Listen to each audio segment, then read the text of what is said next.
mouvement Habitat et Humanisme Belgique a vu le jour en 2004, grâce à la rencontre de deux hommes, Louis de Beauvoir et Bernard Devers, le fondateur de son illustre grand frère, H&H France.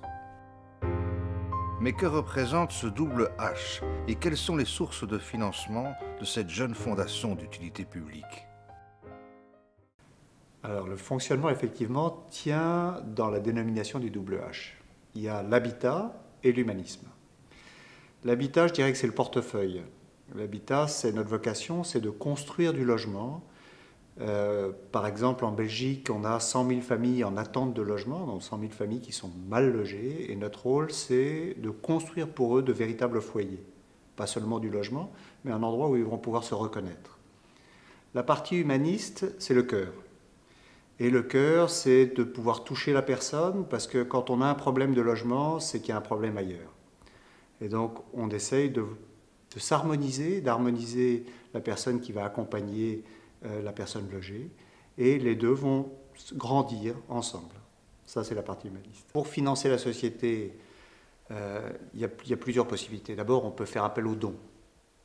Nous avons eu un certain nombre de dons, surtout en nature, des personnes qui étaient capables de nous apporter les bâtiments dont ils n'arrivaient pas à trouver d'affectation qui les satisfasse.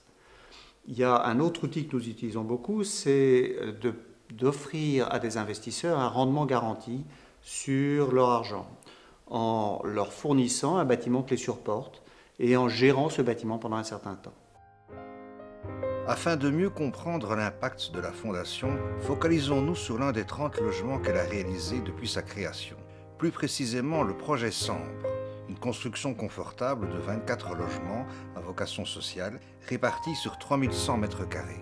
Le projet Sambre, une première spécificité, c'est d'être un partenariat public-privé, puisque la commune a permis de réaliser un programme social grâce à un foncier pas cher. Les autres éléments, c'est que c'est un investisseur privé qui a financé l'entièreté du projet et qui s'est investi aussi sur le bâtiment en lui-même, puisqu'il a insisté pour que le bâtiment soit respectueux de l'environnement. L'autre spécificité, c'est l'accompagnement que nous mettons en place, puisque les familles, on s'était dit, en arrivant dans un logement neuf, elles vont peut-être pas vouloir en partir. Or, c'est vraiment un élément important pour Habitat Humanisme, c'est que le logement soit un tremplin vers une autonomie des personnes. Et donc, on avait à cœur de mettre en place l'accompagnement approprié pour ce projet-là. Et donc, c'est le groupe d'épargne solidaire qui a été mis en place pour le projet Sambre. Le groupe d'épargne collective et solidaire est un projet qui a été mis en place par Habitat Humanisme pour répondre à un besoin de logement pour les personnes les plus précarisées. Il faut savoir qu'en Belgique, il est très difficile de pouvoir acquérir un logement quand on n'a pas les montants requis pour l'acompte qui est demandé à la signature du compromis de vente. Et donc ce projet, qui est basé sur la solidarité, permet à une trentaine de familles de mettre un certain montant de côté, solidairement, pour pouvoir chacun à leur tour bénéficier de cette somme qui est mise de côté sur un compte d'épargne et donner donc au notaire lors de la signature. Ce projet est accompagné par une vingtaine de bénévoles qui sont donc gérés par Habitat Humanisme et actuellement nous avons déjà 5 familles qui ont pu acheter depuis 8 mois. Dans une famille qu'on a suivie, j'ai aidé la famille entre la promesse d'achat et l'acte authentique. Il y a eu pas mal de problèmes administratifs liés à des problèmes urbanistiques à la maison.